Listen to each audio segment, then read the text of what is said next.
AITA for shutting someone down when they tried to talk to me at the gym? So, for context, I, F32, don't talk to anyone at my gym outside of saying hi and bye to the people who work there, and having polite etiquette when asking someone if they're using something/saying thank you when they're done. This is partially for efficiency, but mostly because I go to the gym stoned AF and I'm in my zone and I don't want to talk to anyone. Last week, after my workout, I walked over to the food carts by my gym to pick up tacos. While I was there, some guy, M40+, stopped me and said he went to the same gym. I had never noticed him before, but he insisted on walking with me and was talking to me. I was kind of annoyed. Just because you see me on the street with my headphones out doesn't mean it's an invitation to talk to me.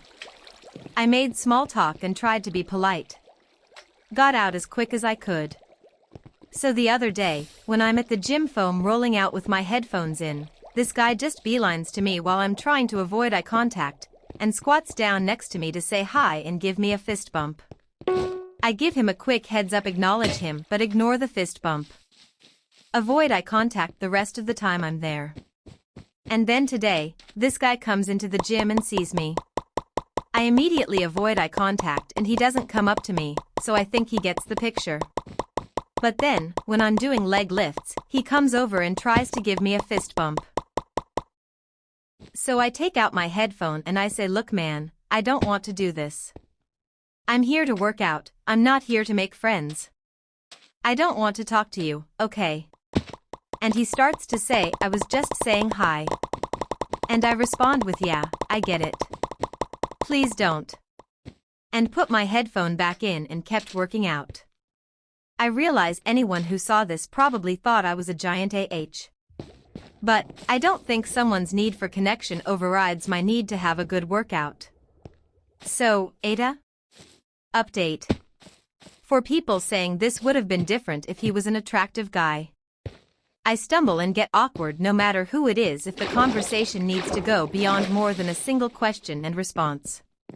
Men, women, children.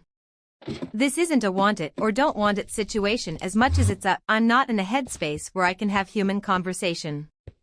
For people saying this is the same type of person who wonders why guys don't ask them out, I keep a little post-it note in my gym bag that says, "Hi, my name is, name. I think you're cute, but I want to respect your gym time. Text me if you want to get coffee sometime." I've never given it to anyone, but it's there if I ever feel like I need it. Anyway, I'm at work. Hope everyone has a great day. Final update. Wow. While I figured posting this might be a little divisive, I didn't expect it to blow up like this. I went to the gym today and had one of the best workouts I've had in a long time, partly because I was fueled by the overwhelming support I received from people who understood the importance of asserting boundaries. So thank you to everyone who saw where I was coming from. For anyone who still thinks I'm the AH, I can live with that. But before I go, I want to share something that happened to me a couple of months ago. Maybe it'll give you something to chew on. I was at the same gym, in the middle of isolated bicep curls.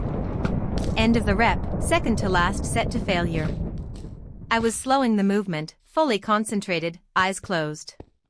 When I opened them, a stranger's face was 3 inches from mine.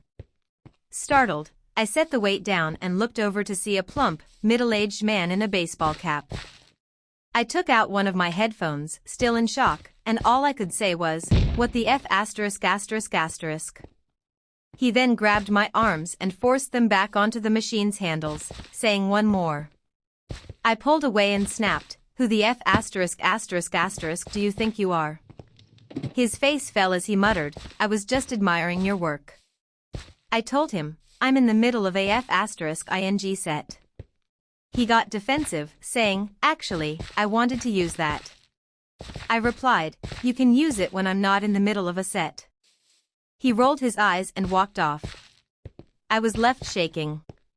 As I started to put my headphone back in, another man approached and waved. I took it back out, and he said, "You really shouldn't have to put up with that." I smiled and said thanks.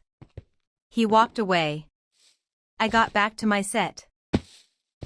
Now here's what I'll say, baseball cap guy was way more out of line than the guy who approached me at the food carts, even by the third time, when I finally snapped at him.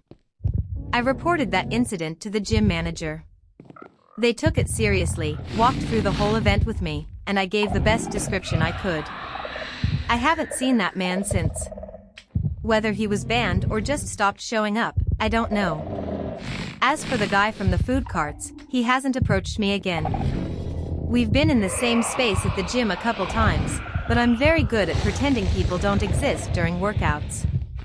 I appreciate that he respected my boundaries. I see no reason to report him. But here's what I want to leave you with. The man who approached me right after that first incident, the one who said I shouldn't have to put up with it, why did he say that to me, instead of to him? Why is it easier to comfort a woman in distress than it is to call out the man who caused it? I do think he meant well. I appreciated it in the moment. But I still have to ask.